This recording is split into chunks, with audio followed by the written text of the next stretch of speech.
জুমার দিনের কিছু সুন্নাত আছে, শুনবেন? জুমার দিনের প্রথম সুন্নত হচ্ছে জুমার দিনের ফজরের নামাজটা জামাতে পড়া। সবাই কয় খাইছে, হুজুরে ধরছে জায়গা মতো, আসল জায়গায়।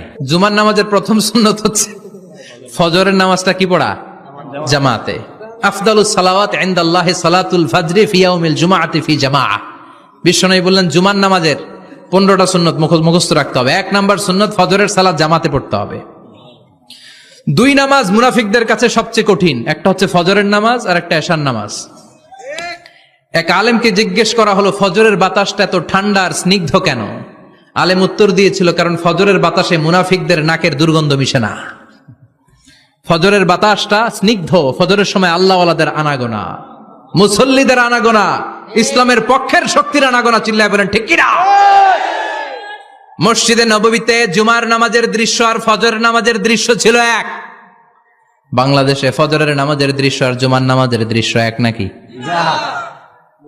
ফজরের নামাজের সময় মুসল্লি নাই, এক কাতারও হয় না, আর জুমার নামাজে পাক্কা মুসল্লি দেরি করে গেলে বারান্দায়ও জায়গা পায় না। কথা কন? তাহলে ফজরের নামাজটা আমরা জামাতে পড়বো ইনশাআল্লাহ। ইনশাআল্লাহ এত আসতে ইনশাআল্লাহ, আরো জোরে পড়েন ইনশাআল্লাহ। মনে থাকবে? ইমাম সাহেব কে মসজিদের? ইমাম কই? হাফেজ সাহেব কই?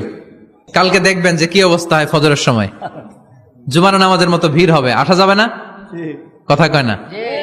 2 নাম্বার সুন্নাহ হচ্ছে আসওয়াক, মেসওয়াক করা। মাতহারাতুন লিল ফাম মারদাতুন লির রব। মেসওয়াক করলে দাঁত পরিষ্কার থাকে, আল্লাহ খুশি হয়ে যায়। বিশ্বনবী বলেছেন, যদি আমার উম্মতের জন্য কষ্ট না হতো প্রত্যেক নামাজের আগে মেসওয়াক করা আমি ফরজ করে দিতাম।